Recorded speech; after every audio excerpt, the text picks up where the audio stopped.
Peace. So hooroo to the family.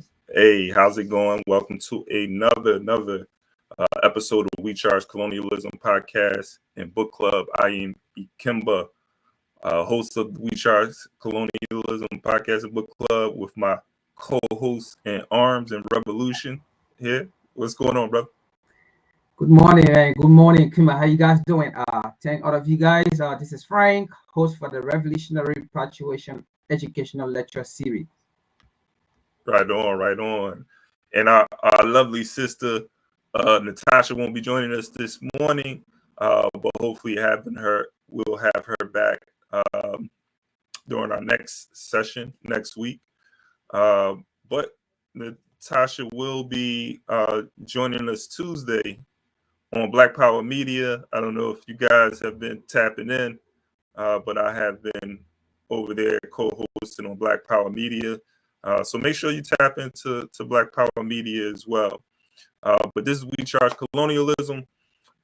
We are a Pan-African anti-colonial think tank, making sure that we're doing this great work for our brothers and sisters on the continent of Africa and in the diaspora, as we continue to struggle against colonial conditions and all the effects of colonialism. And speaking of the effects of colonialism, our dear sister Sonia Macy, and I know you have seen that, Frank, murdered by the hands of the police, caught on camera. This police officer shot her. We're not going to show the video, and I'm pretty sure everybody's probably saw the video who wanted to see it and who didn't want to see it, staying away from this act of violence, this murder, this execution of this sister Sonia Macy. I want to say rest in peace to her, and my condolences to her family and friends. Did you have a chance to see that video, Frank, or hear about the story? Yes, I heard about the story, but I did not get the chance to actually watch it. I know Brother Dennis sent it to me to watch it, but I've been so busy during the week. I didn't watch it, but I'll check it out later. Yeah, sister. So if you don't know the story, make sure you tap into it, and make sure that we demand justice for this senseless murder. Sister Sonia Macy murdered over a supposed threat of throwing a pot of boiling water at a police officer. She posted no threat. This police officer before he shot her in the face, he said he would shoot her in the face. Okay. Sorry, I saw the video. Okay, that's it. Okay. Yeah, I watched it. I mean, not to question. He did exactly what he said he was going to do. Yes, and the thing here, she was the one that called 911, right? So there's a reason why it's so scary for a Black person to even call 911 for your own safety, thinking that the police will come in to help you. You see, so she called 911, all right, that she felt suspicious activities, either in her home or around her home, and these guys enter, putting a gun at her, and she didn't rebuke them. Can you imagine? She rebuked them in the name of Jesus, man. Yes. If anything, he's supposed to have gotten himself together. Like, hold on, what am I doing right now? You know what I'm saying? You hear that?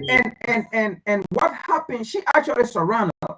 She did not create any locomotion to say, hey, get out, or I have this, or I'm going to, but she went down taking cover, she's afraid, went down on the floor, trying to hide herself. Yeah. So and she apologized. There was no threat, and she's there rebuking you guys all. And I rebuke you, don't do this and stuff. There is no threat at all, and you shot her. Yeah. So this situation is crazy because 4 years ago we was dealing with George Floyd. Here we are around election time, and this not making a connection to the election, but there is a sense, it seems, around election time, people become a lot more passionate about politics and who they want in office. And so a lot of people's true sentiments and colors, I think, come out.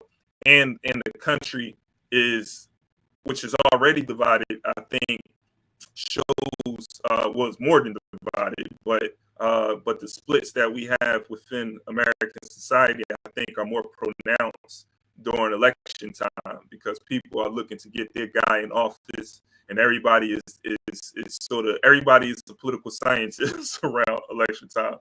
But on yeah, that, right? Just you know, on we'll that, because you continue talk to about the election, this is very important to actually how to call it, also tap into. Again, this is not a campaign, right, for neither of any party, because Malcolm has already told us neither of any party are of any good to the Black community and to the Black race in this country. None of them, all right? So this is not even a campaign for whether Republican or Democrat. But my point I want to make here is, you know, when Trump was in power, right, everything that happened, because the hierarchy did not like Donald Trump, because Donald Trump was exposing the hierarchy. And this is why, you know, we Black people, right, we fail to realize we don't like people who will tell us the truth or what is going on, right? What people think of us. We don't like it. We like people who will always lie to us, make us feel that we are part of them, make us feel, you know, important, but not knowing in their eyes we are not important. We are still, you know, who they think we are. And with Donald Trump, that is why the hierarchy did not like him. So everything that happened, they say, oh, Black people are dying because it's Donald Trump, he's being racist. So at that time, even the police, can you imagine? The police force of the United States, they link into Donald Trump to say the police are killing, the police are doing this because Donald Trump is racist. So that means the racism in Donald Trump also went and transferred into all the police forces in this country, that they were killing Black people just to, how they call it, make Black people, right, to go against Donald Trump. Now, Donald Trump left, right? Now, the guy of the Black people came into power, the Democrat. Now, there are even more police brutality, more police death than under Donald Trump. The only reason why you don't see it is because the media don't report it, just how the media reported issues or events that happened under Donald Trump. Okay? There are a lot of killing that are going on, but the media does not care to show it. So just to counter that, now they are not focusing even on the issues of Black people, but it's all about how Donald Trump hate Black people. When you watch any episode or you watch any commercial that come out, oh, Donald Trump is racist, he do not like the Black community, he do not like this, he do not like this, but they are not talking about the issues, the daily issues of Black people on a Democrat that is going on, that is even worse than on a Donald Trump term. And this go to the voters, right? I'm not telling you to vote for Democrat. I'm not telling you to vote for Republican. I'm not telling you to vote for Tea Party. I'm not telling you to vote for Independent. I'm not telling you none of that. I'm not running campaign for any of them. But I'm just telling you to look at the reality. If you go by the narrative of the media about Donald Trump, right? Ask yourself, they took 4 years to talk about Donald Trump.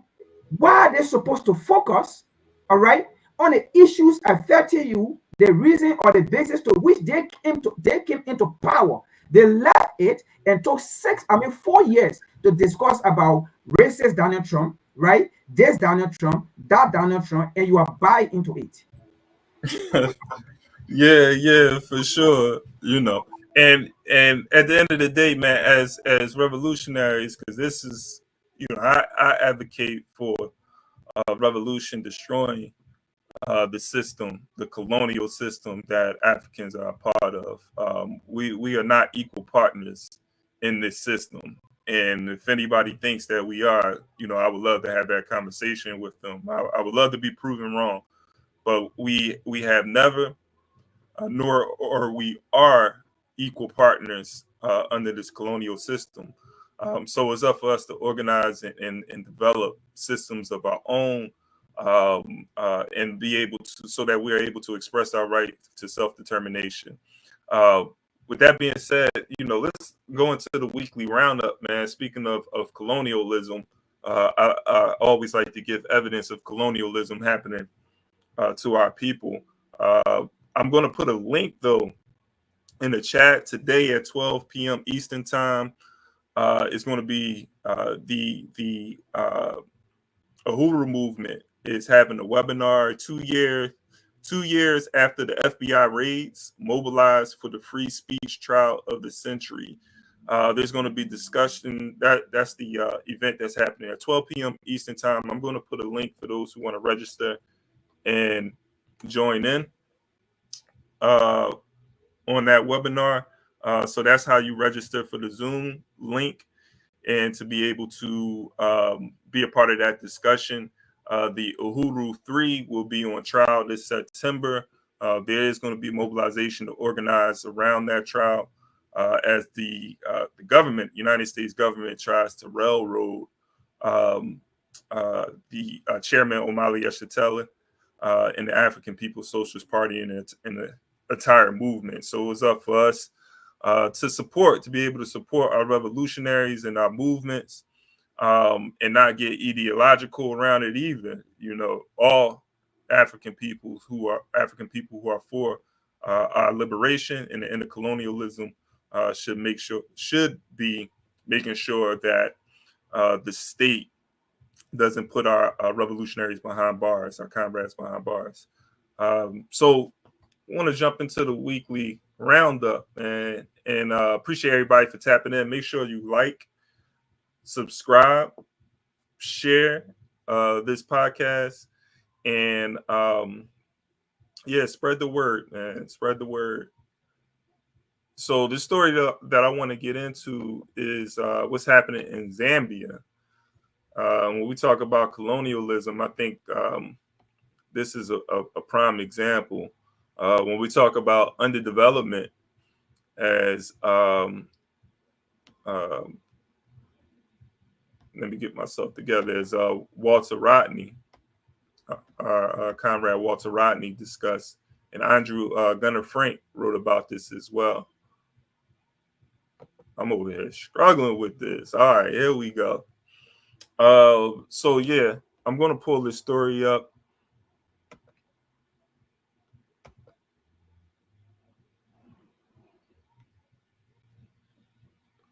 Cobalt metals is interesting, and they're using AI too to discover resources underground, minerals, metals underground now. When I say they, particularly talking about the United States of America and their corporations. This particular corporation, Cobalt, and I want to even get into that name a little later. Cobalt, that's Kobold. Even when you look at the name that they use for this corporation, Cobalt is a mythical creature, still used in German folklore, and it's very interesting because Cobalt is an evil spirit, and there's different views or uses of or interpretations, I should say, of Cobalt. But when you look at Cobalt as it is used, as miners use this folklore or interpret this folklore, Cobalt is an evil spirit that miners pray before they go into mines. They pray for protection from Cobalt.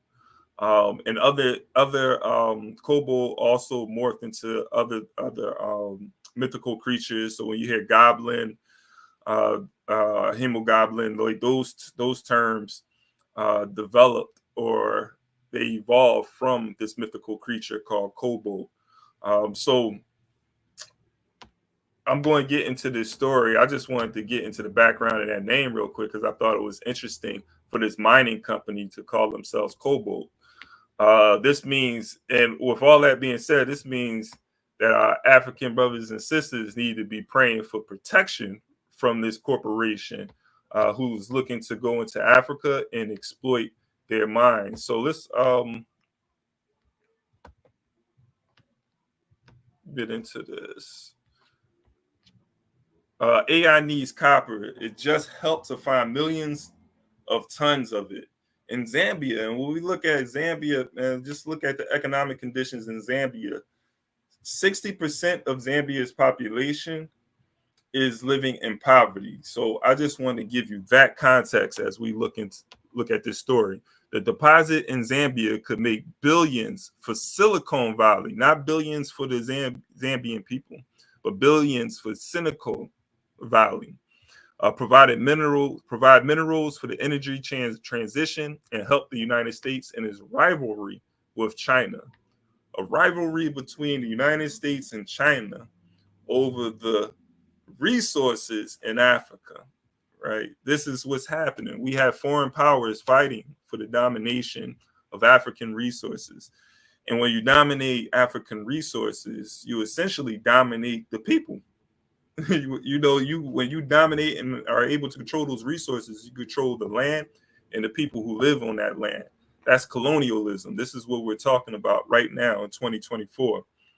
So let's just get into how they're doing it. Peering into their computer screens in California last year, the data crunchers watched a subterranean fortune come into focus. What they saw transported them 10,000 miles across the world to Zambia, and then one more mile straight down into the earth. A rich lode of copper deep in the bedrock appeared before them, its contours revealed by a complex AI-driven technology they've been painstakingly building for years. On Thursday, their company, Cobalt Metals, informed its business partners that their find is likely the largest copper discovery in more than a decade. According to their estimates reviewed by the New York Times, the mine will produce at least 300,000 tons of copper a year once fully operational. That corresponds to a value of billions of dollars a year for decades. The New York Times also reviewed an independent third-party assessment of Cobalt's claims, which, while slightly more conservative than Cobalt's own, largely corroborated the size of the deposit. In a statement, Cobalt said it expected the value of the mine to grow because it had yet to map the full extent of its highest grade ore. It's the first confirmed success for a company that hopes to radically transform the way we find metals, critically not only to the tech industry, but to fight against climate change. The geopolitical significance is vast. Cobalt's find comes as the United States and China are increasingly clashing over global access to the minerals needed to manufacture clean energy technologies. And, just going just a little bit background about Cobalt too. Investors, you have Jeff Bezos and Bill Gates, who have invested in this venture capitalist company. Mike Bloomberg is also an investor, and there's a few others. But those names in particular, I just wanted to throw those names out. Jeff Bezos, Michael Bloomberg, and Bill Gates are investing in Cobalt so that they're able to do this mining in Zambia. These are the colonists. I'm naming the names of these colonists. And Cobalt Mines is founded by a guy named Josh Goldman and a few other Europeans, descendants of Europe, right? So these aren't Africans. That's the point I'm making, that are leading up this exploitation of Zambia's mines. I don't know if you had any thoughts on this. I just wanted to read a little bit more, but Frank, did you want to add anything, or did you have anything you wanted to say about what I read?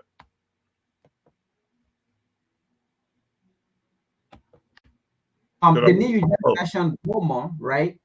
South Africa or something, right? This is the same pricing right now, okay? That the current Liberian puppet leader, Jose Imam Boakai, right, is now making deal with to get the Liberian people mineral resources, because there's a how do you call it, mounting or in one of the county, which is Lofa County. It's called the Waterhizi Mountain. It have never been touched. The mountain have been there since ancient days. It is said to have a lot of mineral resources. They have now been touched. So the current president now went and brought in this Goldman, and they already made a deal. But again, it kind of stuck because Liberian people are not buying into it. So we have made some noise already about it, but it's still behind the scene. And we have already warned the president that he dare try it, carry anyone to that mountain. It's going to be the end. And whosoever that is coming, we don't care whether they should make a deal or whatsoever, but we dare any white man to go on a mountain to say you're going to exploit or mine anything, because the police, the government, they will not save you. And I don't think you will ever get a chance to go back to your South Africa or to go back to your Europe. You'll be buried and dead in Liberia, and your body will not be found. We already warned them. No one should try it. Yeah, just really quick though, I want to because this is another point too I wanted to make as I'm going through this article. When we look at these technologies that is used to exploit Africa in general, but specifically we're talking about Zambia right now. This right here is an example. It's a microcosm of what is taking place throughout Africa, but what has been taking place for centuries. And so when we talk about underdevelopment, Andre Gunnar Frank, wrote about this, and he talked about the technological gap. He talked about unequal development across geography, right? And as a result of this unequal development, you also have, and as a result of colonialism, you also have uneven development. So because of the wealth distribution, for one, countries are developing at different rates, right? So and the technological gap, because we have to understand, like, there's one system, there's one political economic system that African people have been forced into and we're part of, right? And we have to escape from that. We have to get away from that.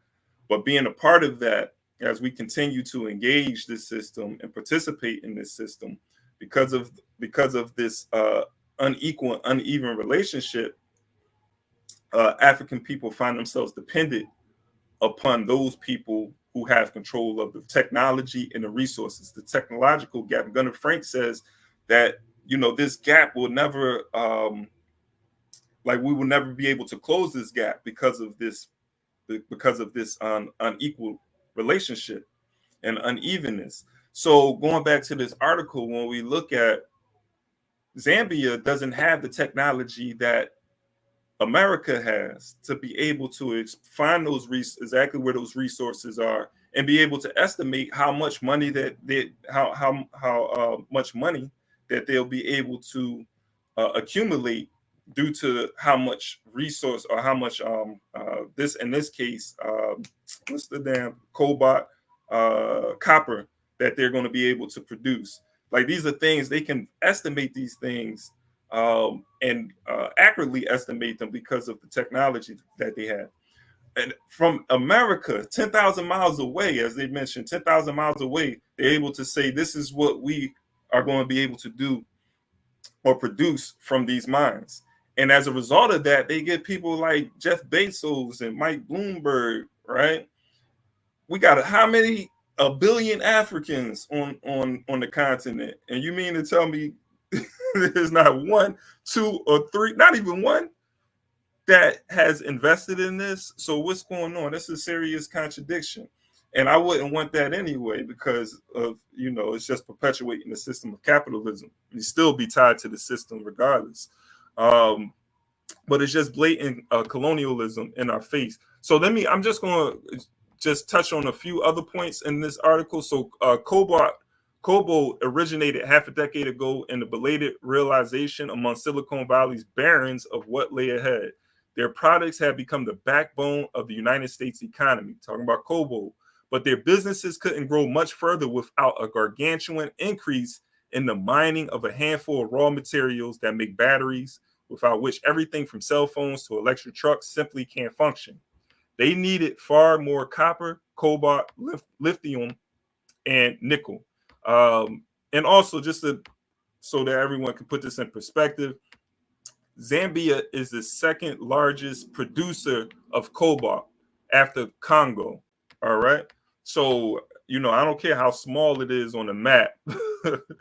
I just want to put that out there. Like they are producing a lot of cobalt for these foreign powers. And again, going back to Zambia, 60% of the population is in poverty. And this is up from 54. I was doing on the research in 2015, it was 54%, high number, still more than half the population. But that increased in 2022 to 60%. So we have people living in poverty, but other people, non-Africans, plotting to make billions of dollars off of Zambia's resources. And they're literally plotting because they haven't begun to exploit these mines yet. They're planning to do that going into 2030.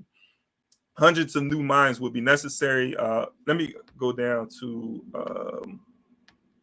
I know I spent a lot of time on this story, but this I think is important. So let me go down here where it says traditionally, the traditional mining industry lacked a convincing solution, using exploration techniques largely unchanged in the century. The cost of new discoveries was rising, while the pace of the finds slowed. Around the same time, the U.S. government had a similar light bulb moment. America had become far too reliant on China for these essential resources. China had been heavily invested in global mining and metal processing and controlled the production of 20 to 80% of the supply chains. The United States, on the other hand, had relatively few processing plants or mines, domestic or foreign, for most battery metals. And I'm gonna just scroll down. There's a lot in the story. These are some of the colonizers right here. Just so you can see. Look at them, plotting and planning on exploiting Africa. Colonizers. I just want to go down to where Zambia benefit. Well, Zambia benefits. So let me get into this. And again, going back to this underdevelopment, because Africa is being underdeveloped, right? And this technological gap. Again, America, they were saying there were outdated uses. And this has a lot to do with capitalism too, because these outdated uses of mining, it was becoming more expensive. But I would assume that the slow in the evolution of mining had a lot to do with companies that were just making a whole lot of money doing it the conventional way or the traditional way.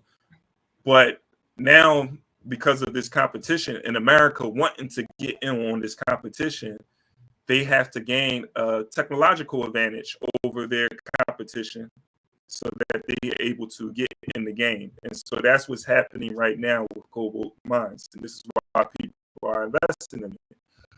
So cobalt's find looks like a proof of concept with potential. Oh, damn, my fault. There's something else.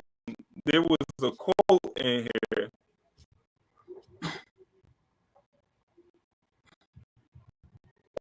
That I thought was very important. Right here. Let me read this.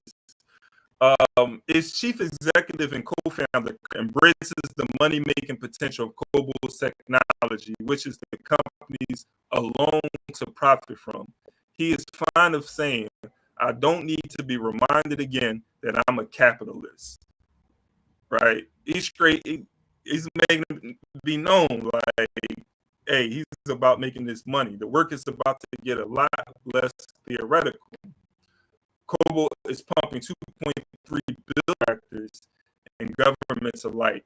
It is relying on the U.S. government to finance a new railway to export the copper. And like the mining barons of yore, its leaders will soon be exposed to the social and environmental trade-offs that almost all mining poses. Right, the U.S. government, right? So the U.S. government is going to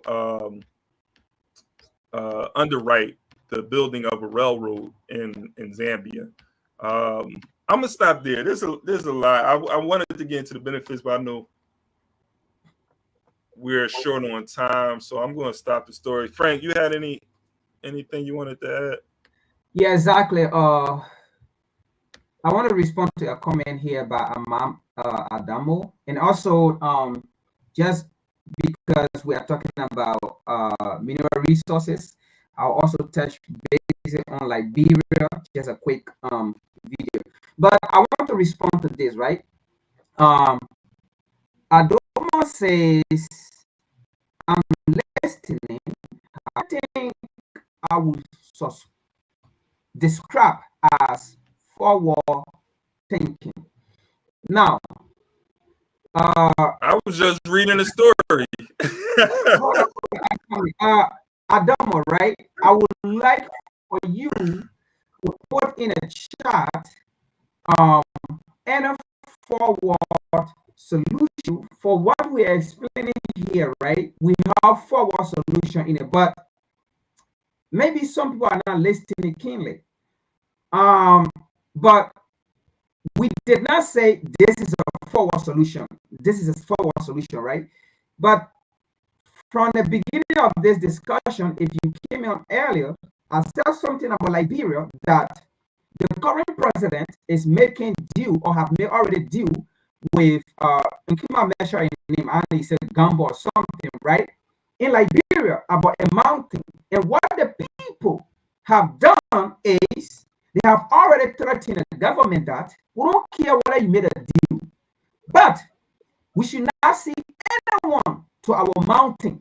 If we see it, it's going to be a bloodbath. It's going to be something different. We are not going to allow any foreigner or any white man, okay, who have made a deal with the government to come and explore our mountain. That's a forward solution because the people are standing out. Now, unlike before, there was never anything like that. Our government would just go and do anything, and white people come with their organization, with their machinery, and do what they want to do.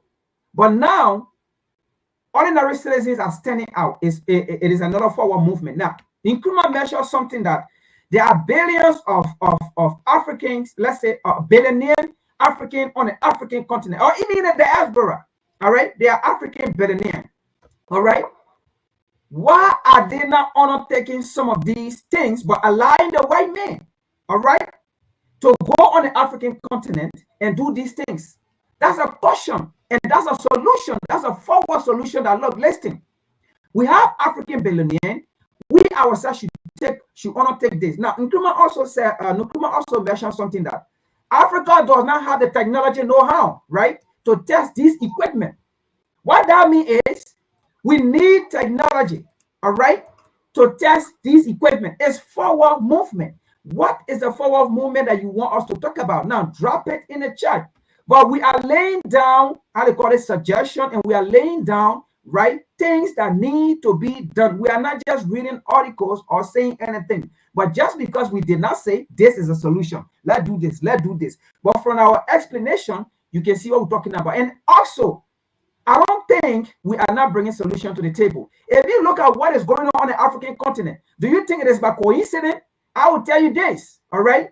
Video like this, right? Podcast like this, and many other are the cause of the transformational changes or change that is taking place in Africa. For Kenya, all right, even Burkina Faso, what you see in Burkina Faso, in a discussion like this, what you see in Mali, in a discussion like this, what you see in Chad, in a discussion like this. So we are making forward movement, all right? So I'm sorry to say this, but we are not going to focus on comments like this. We want you to drop yours, but I can tell you, we are making progress, and we are making forward movement maybe you are not just getting it. I don't know, but I can tell you, changes are taking place, and you need to see what is going on in order to understand that it is platform like this that is making changes and that is waking up people. Do you think it's easier for the youth in Kenya to say William Ruto should go? Do you think it's easier for them to put their life online?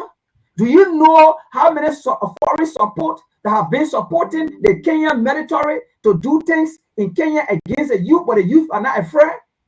No, we are moving forward. Don't say that. All right. Now, let me bring out a video. Yeah, go ahead. Real quick, just to add on though, most of I think it is good to focus on the statement, and I don't have a problem with it. It's important to understand context though. Like this particular story, I was bringing this particular story to light on what was going on in Zambia and what the plan is for Zambia. So a lot of times we are ignorant, or what's another term? Ignorant. I guess like we are not conscious of what is taking place in real time around us, while others are organizing to position themselves to oppress and exploit our communities and our countries. So it's important that we're conscious, that we're aware of what's happening around us. And so the next step is to develop a solution to that problem. So, like that's the context. Sometimes we talk about these issues and these problems in order to make a lot of people aware of what's going on. Some people don't even look at the situation that Africans are in as colonialism. And so how do you develop, a solution to a problem that most people do not think exists? There's a lot of people who will probably open their arms to this company, right? Coming into Zambia to exploit them for their resources. And there are people in Zambia that are doing that. As a matter of fact, they're working with the government. 20% of the state-owned mine, the mines that are being exploited by cobalt, the government has 20% ownership in that, and that's supposed to help and support the people of Zambia. But that's not the type of forward-looking that we're talking about. When we're talking about forward-looking solutions to the problem, I think one of the things, we can't do it all in this hour, but one thing you can do is like reach out to We Charge Colonialism, and let's discuss like some things that we can do as African people to resolve these problems. And that's for anybody, just generally speaking. Like, how do we build? And some of us are part of organizations. So reach out and see how you can be a part of what we're doing, or if there's something that you're doing that we could be a part of. Let's have that conversation offline. Is to build relationships with the Africans on the continent, because the colonizers are organizing them. So some of the things that we can do as businesses or companies utilize these mines. If we have the tech, if we have access to the technology, speaking about technology to the information, how do we utilize the technology and the information? Does it have to always be the colonizers that's doing it, that's building the building? It's one-sided. They control 3% of global trade. Just to put this in perspective, Africa controls 3%, or they but they contribute 3% to global trade. Just to put that in perspective, China controls 14% as a country. the United States as a country. And so we're talking about a whole continent with all the resources that they, or for other people, they're being exploited. So, you know, one of the things as far as forward thinking, building those bridges with the diaspora. Resources, right? And we are talking about technologies, right? And that is why I brought this. You know, recently there was a heavy pool of rain. She found a diamond that changes color. It's not like she went on a diamond mine and she was walking back and found a diamond that the spirit of the diamond was so intense to the extent that you could not even she put that diamond in a jar because the powerfulness of the diamond. So what she then did was she took her finger and then she put a blood and put it on a diamond, and then before, you know, a loose. We go back again to the technology, right? Okay, and you said something about uneven here because we do not have the equipment. Now, where are they going to take this diamond to test it to see that you know that it is not a real diamond? Do you see that? It is reported by Europe, by Africans. It was not checked by Liberian. It is European who came and checked it and said it's not real diamond. Now, why did they do that? Because you will sell it to them for cheap worth beyond diamond. Now, there's no tester in the country. There's no technology in the country. What are they going to do? They are going to testing. Now, listen to the video here and see what the lady said. Just recent, last week, what kind of continent we are dealing with someone just walking by and they form a mineral. And this is not the first time it happened. Diamond was formed again by Liberian. This is not the first time. It is always happening. A very rich continent, a very rich nation. But again, we'll talk what we want to say.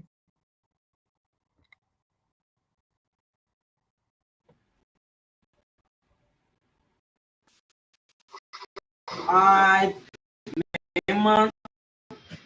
was standing before my house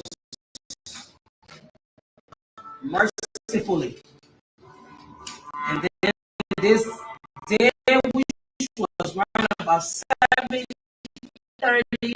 rain that came down on Tuesday. That's when I found this white. Later it turned red. Later it turned to another color. It got me a friend. I was with put it on it so due the power. Even the glass that I have, it broke the glass. Which was for I remember decide since Senator Johnson is my father. When people were chasing me in town, except Senator Johnson, he is the one that make me. He is the one, is my father in Lima County. He is my father. So keep this in a safe area, because when we went, they said it's not a diamond. But it's something during the research, I will turn it over to our father, who is the deceased give from Lima County, you give it to the father of Lima County to decide what we are going to do. Let me enter to the place where my father can be able to enter there. When it's ready, the papa will one of us. So I will stay as it is and turn it over to our dad. Okay, yesterday I received a call from my as you can see right there, right? You can see the mineral is changing color, blue and stuff. You can see it. Look right there. As you can see it, that's blue right there at this point of time. And where's her house? Sitting before her house, all right? And this thing appeared to her, and she found this thing after I had a pool of rain. And last year, they did the same thing again. And this year again, there's no tester in the country, no technology, nothing, but they are saying they have to take it to Europe at this time. It should be in Africa. We the ones should be testing it. All right?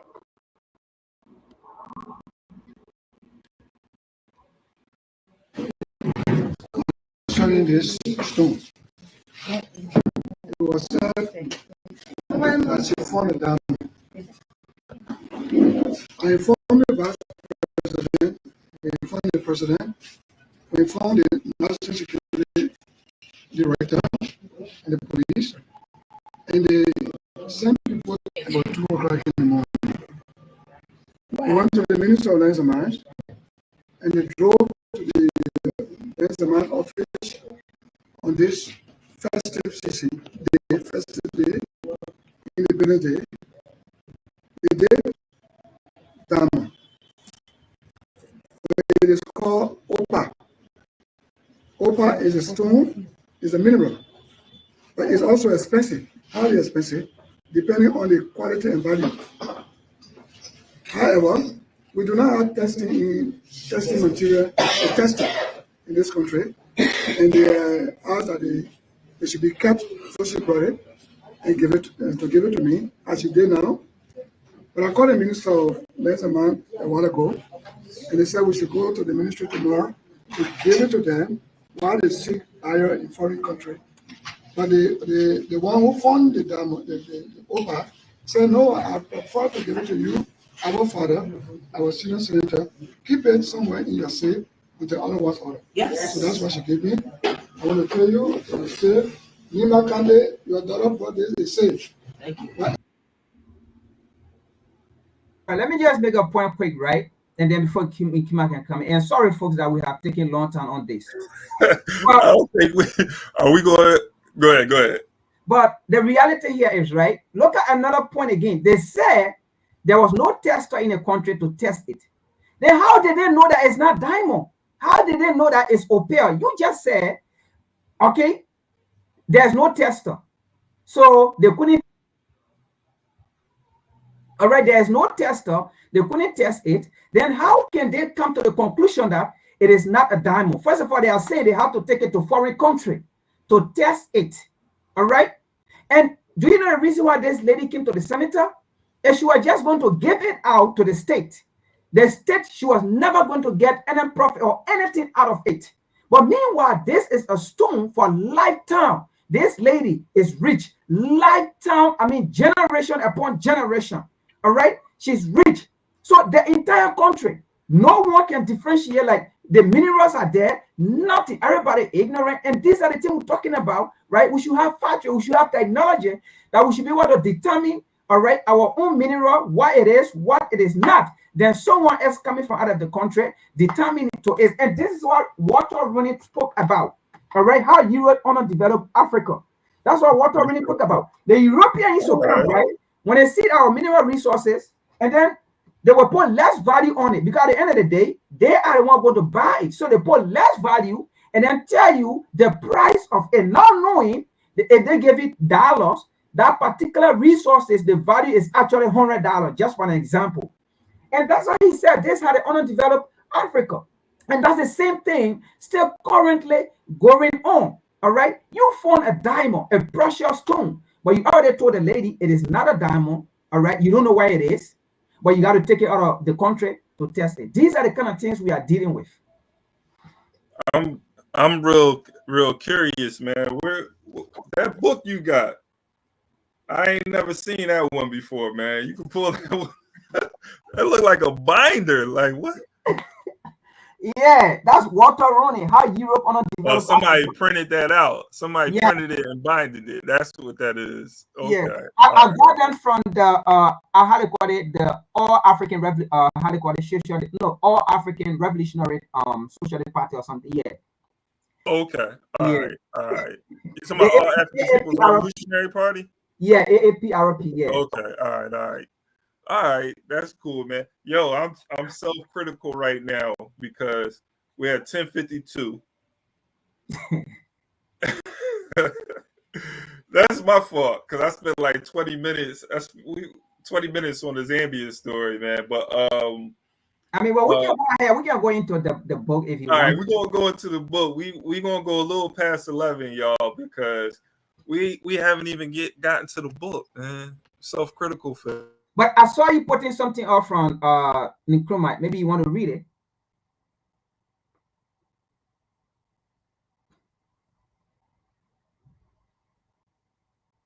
You want to do the book? Yeah, we can go ahead. Let's do the book. All right. And we can tie Nkrumah quote into it. But dang, this is bad. Sometimes things happen though. So I'm gonna pick up where we left off, and then the next time we get together, we gonna go into chapter 1.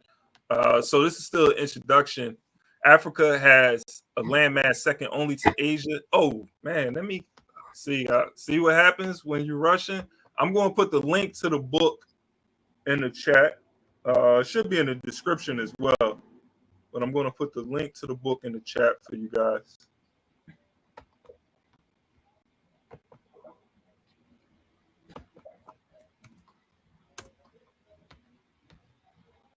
All right, so that you have access to that. All right, and this for those who are joining for the first time, the book is Africa and Global Politics in the 21st Century: A Pan-African Perspective, by Alayiwala Abagunrin. I probably said that last name a little wrong, but forgive me. Africa has a landmass second only to Asia and a 12% share of the world's population, a share that will grow rapidly in the 21st century, yet it accounts for a mere 3% of world trade. And this is, I think this was published in 2006 or around that time, maybe a little after 2006. I'll get the exact publishing date. But that world, it's still 3%. So Africa still accounts for 3% of world trade as of 2022. Just so that you know. So according to a report by Adebayo Adedeji, former executive secretary of the United Nations Economic Commission for Africa (ECA), the underlying causes of Africa's social and economic crisis lies within the very structure of the African economy. First, too many African countries depend on too few export items, most of which are minerals and agricultural commodities. Second, it is a structure that obliges Africa to keep producing commodities it does not need because its people consume very little of such commodities, while it depends on other people for the production of its own needs. It is a structure of dependency rather than self-reliance. It is a structure that is more import-export oriented rather than production. Africa countries now have difficulty feeding their own citizens to the extent that about 1/3 of Africa's population now rely wholly or in part on imported food. Imported food, man, I don't want to eat nothing to get from one place to another place. I don't know. But whereas Africa in 1980 had a 6% share of world trade, by 2002 this had dropped to just 3%, despite that an added 1% share of global trade would earn Africans $70 billion more in exports trade each year by events in Nigeria and South Africa since the early 1990s. Those events have taken a more dramatic form by significant transformations in both countries. South Africa's attainment of majority rule in 1994, coupled with Nigeria's successful transition to a democratic civilian rule in 1999, have refocused attention on the important roles and implications of these two regional powers, both in Africa as well as within the international community.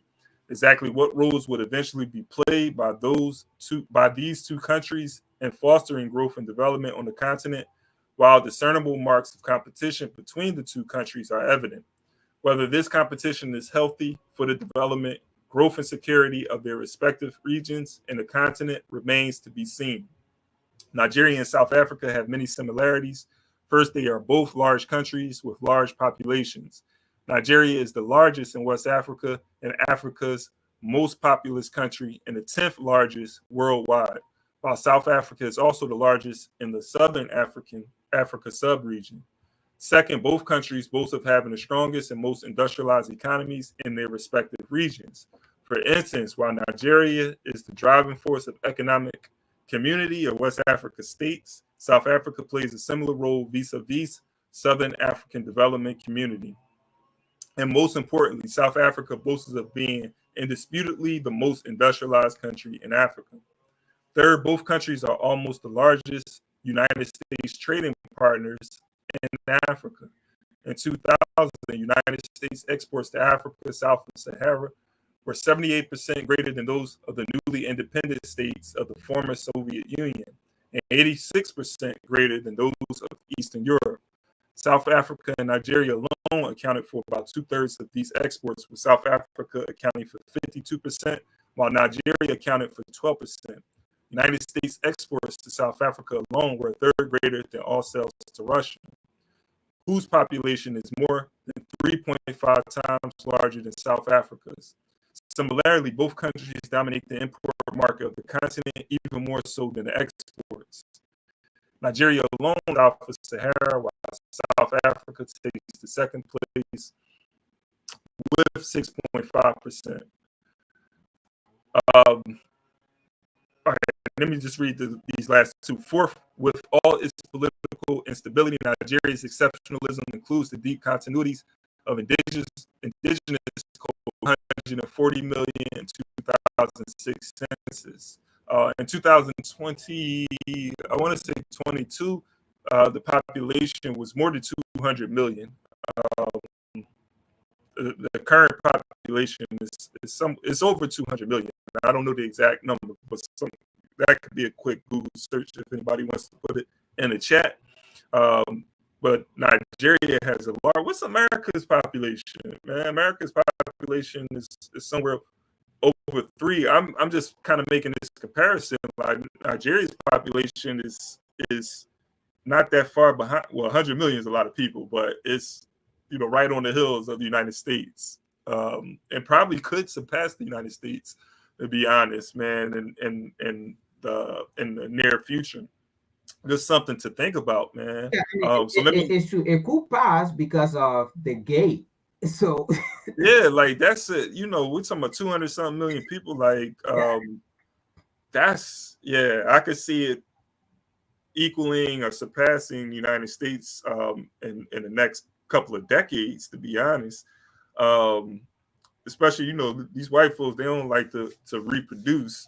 Let me stay focused though. With as many years of white settlers rule, South Africa's exceptionalism has included the rapid pace of westernization, Nigeria and South Africa are two African countries deep in history, rich in culture, and diverse in demography, and have revealed comparative destinies of the African experience and contrasting visions of the African condition. Just a few thoughts that I have. It's important that the diaspora gets organized, man.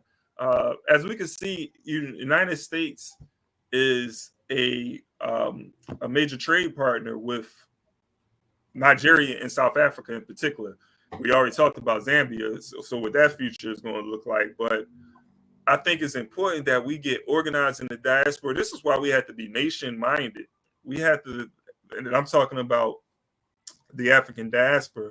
We have to be nation-minded, and we have to create a nation and deal with Africa or work with Africa on the basis of national unity. Because as we can see, the colonizer is doing it. So this, and I'm bringing this up because in the States in particular, I see this quote unquote diaspora war, and I don't know how big it is, to be honest, because what's happening online might not be a good reflection of what's happening in real time, because I organize with people from everywhere. And granted, I'm in Northeast, so it's a little different in like New York and Philadelphia, where I'm based, than it could be in other areas, as far as the relationship that African Americans or Africans in America have with those coming from the continent and the Caribbean. So my experience is different, I would say. But online, I see that there is this movement to try to divide us. But we should be focusing more on organizing over here and building those important relationships with those outside of the United States. Because if we don't do it, then the colonizer will. We can't get caught up in this. I don't even know, ethnic war or ethnic conflict. Let me not say war, but divisions, right?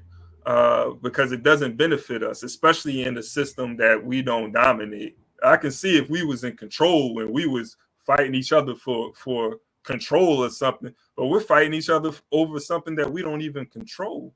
It's insane. It's insane either way, but it's really insane when you don't have control. It's almost as when they have these criticisms of Black people fighting over blocks you don't even control. You don't even own the homes, and you're fighting each other. So, we have to, I think, overcome that. It's important. But that's something that really came to mind as I'm reading this. But were you saying something, Frank? I don't know if I cut you. Hey, I can add when you talk about organization, right? And it's how they call it, the diaspora, how they call it, you organize, right? Mm-hmm. And what I get from this perspective about the diaspora being organized is this. And one recent example, right, that they did that gave momentum to the Shahid nation, or the nation in the Shahid region. It was recent visit of the diaspora to Burkina Faso when they met Ibrahim Traoré, who they were taken there by Dr. Arakina, right?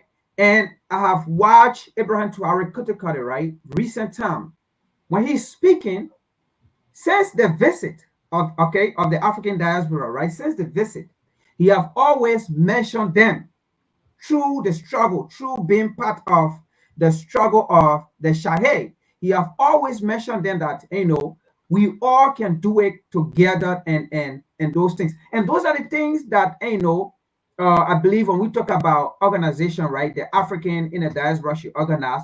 These are the things, because it go back again to the 1945 Pan-African, all right, where African on the African continent, African in the diaspora at that time, that they all work together. And this is where Dr. Kwame Nkrumah as well came from.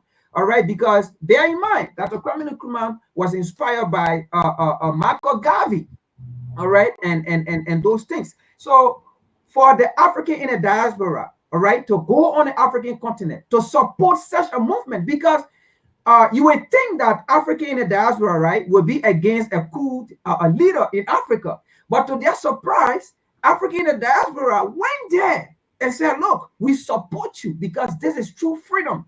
All right. And these are the things that we want, that we both, should work together. Because look, the issues of African in the diaspora is the same issues of African on the African continent, because we are all fighting the same beast. So with that collaboration, with that movement, it took us back to the 1945 Pan-African movement and things, and that was great. And for the African in the diaspora to recognize the struggle and said, listen, we accept the joint coup or the coup leader in Africa as long it is part of liberation, right? And by the way, just to end of this, right, on August 1st, there will be a mass protest in Nigeria. August 1st. What happened in Kenya, right? The same thing is about to happen in Nigeria. And I mean, I'm so glad again, right, when you just talk about the population, those things, because when we say Nigeria is the superpower or house of Africa, right? These are the things we want to see, Nigeria doing, because you have to lead the way, and they have already warned the police that if one citizen ever got shot, if one citizen ever get killed, it will be a different ball game in Nigeria. And they have warned the police, no citizen should be killed or should be shot out. It's going to be a different ball game. So we are watching. We are waiting for August 1st, and we'll be watching live to see what's going on.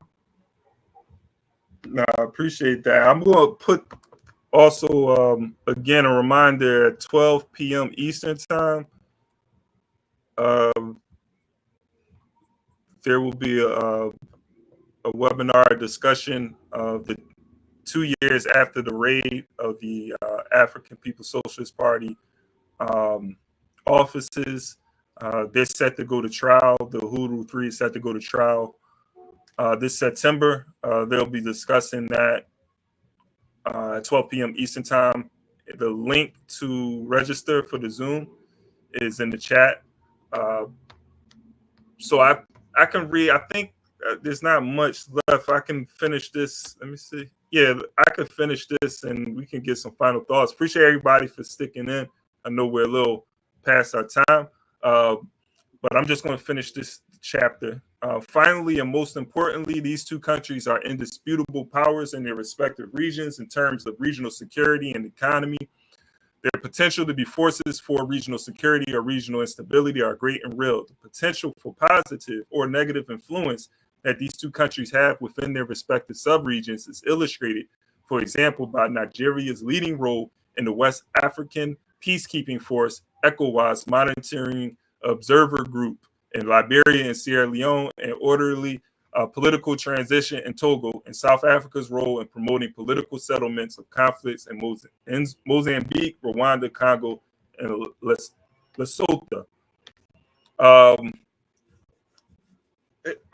can see like his politics, though.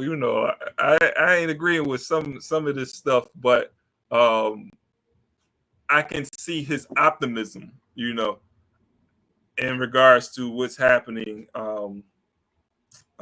with not as far as like the peacekeeping and the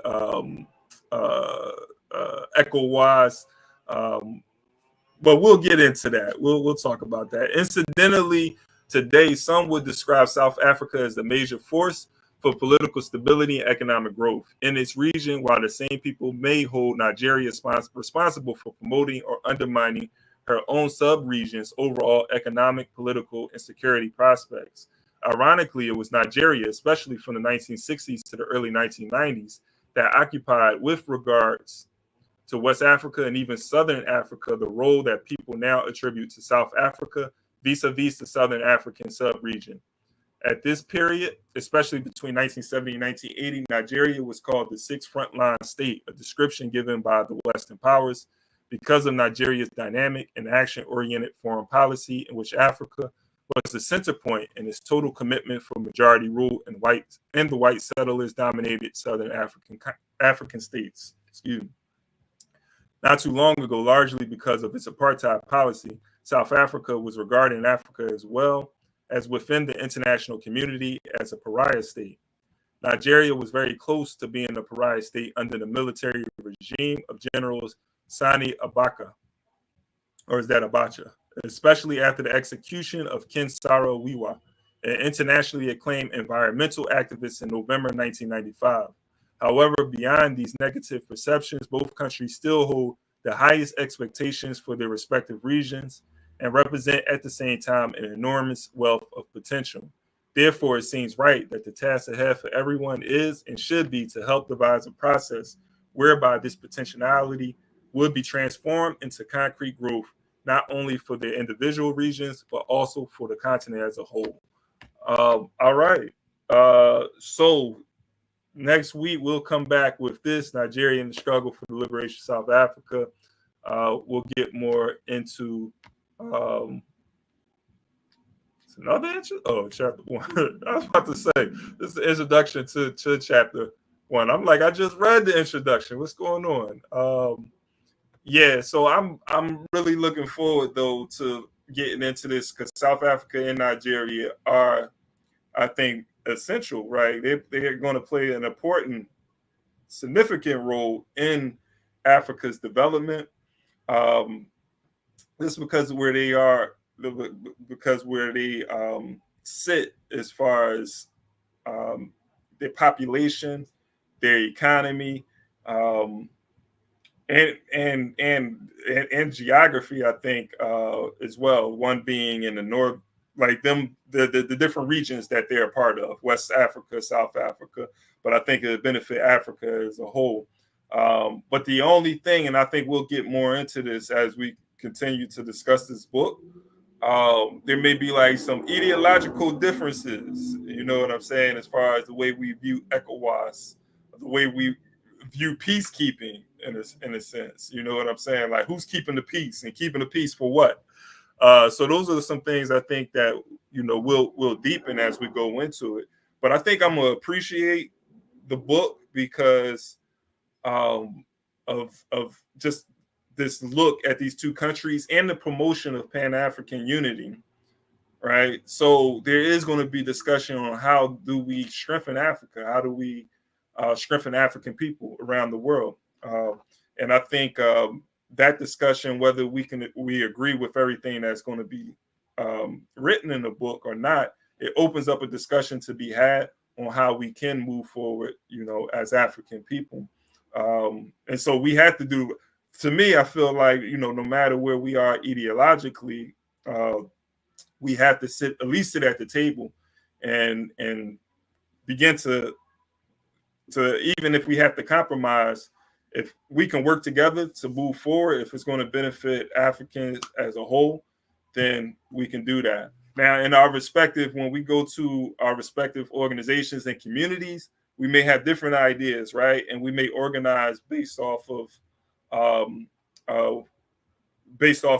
ideology, but I think there has to be a space where we can at least all sit down and say, okay, how is this going to benefit African people as opposed to the colonizer?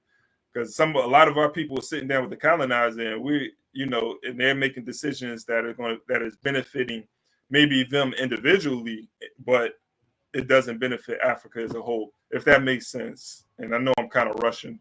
But that's my final thoughts, man.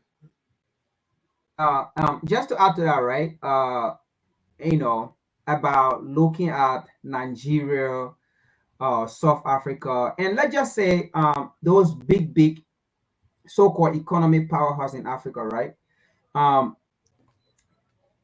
You said something, right? And I just want to add something to it as well, because looking at South Africa as maybe one of the biggest economy in Africa, looking at Nigeria as one of the biggest economy in Africa, and now we see Ghana, and following, and some other nation, right? I think what should come to our mind here is who control those economies, because Nigeria being one of the biggest economy, or South Africa, what have they done in Africa, right, to transform the other African nations who are quote unquote less, or who are not among the developing economy in Africa. The reason why I'm getting to this direction is because of this, right? Those so-called biggest economy in Africa are the same, are controlled by the West, and the West portray these nations, they as their partner. Okay, the West will see Nigeria as America will see Nigeria as a partner because it is the biggest. They will see South Africa as a partner because it is the biggest. But the reality here is they actually control those economies.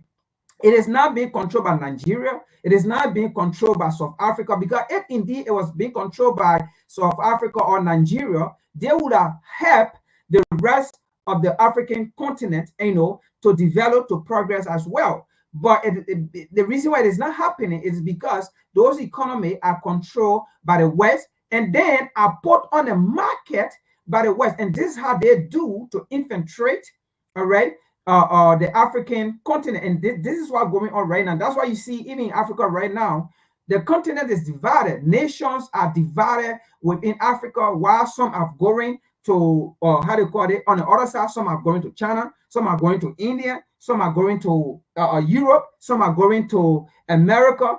The new 1884 Berlin Conference of in Germany, dividing Africa. This is what's happening under our eyes, all right, in this current term, all right, and this particular term, 2024, it has not been done or divided by the colonizer or by the enslaver, right? It is being divided by the same African leaders, because they do not, understand what is going on. And that is why, right, if you really look at things that is happening on the African continent, the youth are waking up, all right? And what's going to happen in Nigeria on the first, trust me, it might happen in Ghana very soon. It might happen in Liberia very soon, because the youth are not in agreement, all right? The ordinary citizens or the people are not in agreement with the leader taking side of, okay, we're going to China, okay, we're going to Russia, okay, we're going to Europe, okay, we're going to the US. That is what's happening right now. Well, these nations are actually partaking in Africa, and they are having divisions in Africa. And we are looking at it being done by our leader. It's not even being done by the West or by the white people now. It is our leader who are picking side of what to go dividing Africa in this current time. And that is why we really support all the movement and protests by the youth going on the African continent. Right on. We are with the people, the masses. So appreciate everybody for tapping in and sticking in with us past the hour. But we'll be back next Saturday to continue this book discussion and bring you more weekly of our weekly roundup. So again, appreciate everybody for tapping in. Subscribe if you haven't subscribed. Also, check out Black Power Media. I'll be on Black Power Media this Tuesday, and along with co-host Natasha. So hope to see you there. Tap in there and subscribe over there as well. So until next time, African power, Uhuru, power to the people. Appreciate you all. Thank you for joining us.